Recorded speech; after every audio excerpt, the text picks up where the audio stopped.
Welcome back to Norfolk, Virginia, home of the 2018 Mid-Eastern Athletic Conference Football Media Day. You heard it in the tease. Am I smiling? Oh, yeah, of course, it happens like that. You know it. The head coach of my alma mater, the Howard University Bison, Mike London. Coach London, thank you, first of all. But outside of that, you had some success last year. You took a lot of teams by surprise, including the biggest upset in the history of college football when you went in the road first game and beat UNLV. How did the Bison top that in 2018? Well, I tell you what, we got another young team returning, but we got a bunch of athletes that I think we can compete once again. And so it's always about the players, not necessarily the X's and the O's, but the Jimmies and the Joes. And we got a lot of those guys. They're young. Of the 90-something players on the team, 66 are freshmen or sophomores. But a lot of them played in some high-profile games. So we're excited about who's returning. You talked to a couple guys that were here on stage with you earlier. It's those kind of young men that are making our football team a better team. Everywhere I go, they want to know, how did he do it? How did he turn around so quickly? What does he do? And I'm like, I just felt it from the moment I first walked in there to talk to the team the first time. How did you do it? How did you do it so fast? You talk about a program that had low expectations and were kind of settling for losing all the time. How did you turn these kids into winners so quickly? You know, people don't care about how much you know till they know about how much you care. And I'm a relationship-oriented guy, and I believe in passion and energy, positive mindsets.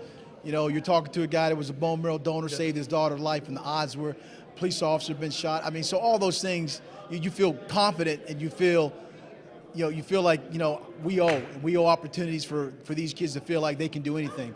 Vince's Mission Possible statement. So we have guys like not only Kalen and Brian, but back at home, Kyle Anthony, Jaquez Ezer. There's guys back at home that feel the same way. So I never asked you this, and we're talking about it. Going into UNLV, what was your mindset? Did you realistically think that the Bison were going to go in there and beat UNLV?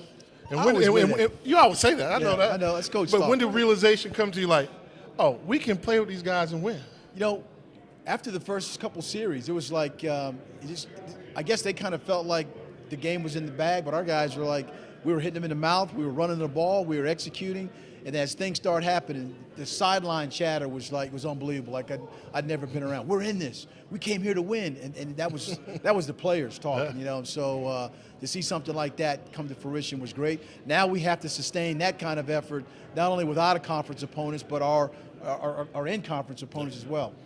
And we talked about it, and it was a Kalen Newton coming out party. Talk about what a talent he can be and how good can he be as a quarterback. Are not my records, but are Ted White's records in jeopardy with Kalen Newton there? Yeah, not your records, right? But Kalen is. Last year we called a lot of things for him. We signaled a lot of things for him. That football IQ part has grown. So this year he'll be calling a lot of the plays and making the audibles himself. So that's part of the football maturity, and that's part of what he's going to bring, hopefully to this season and to our team. And then, surround him with some pieces that can help him be effective, not only running the ball but throwing the ball. Well, you had to learn about MEAC football. From the outside looking in, you've coached in the CAA. What did you learn about MEAC football, and what do you have to do to get this team better? We talked about it at the coaches meeting. I looked in the room. There's some outstanding college football coaches that have been at different places in the room. There's outstanding players that are in the MEAC, second, third round draft picks coming out of the MEAC, most in FCS football. So, we're going to have to play a better brand of football in terms of limiting mistakes in terms of penalties, those things that cost you.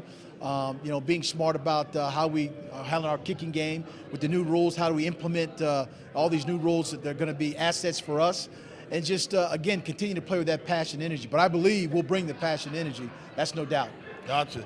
He's the head coach of the Bison, Mike London. Congratulations. Best of luck to you this upcoming season. Thank you, Jay. And we will see you down the road. We've got more coming up from Norfolk, Virginia for the 2018 Mid-Eastern Athletic Conference Football Media Day.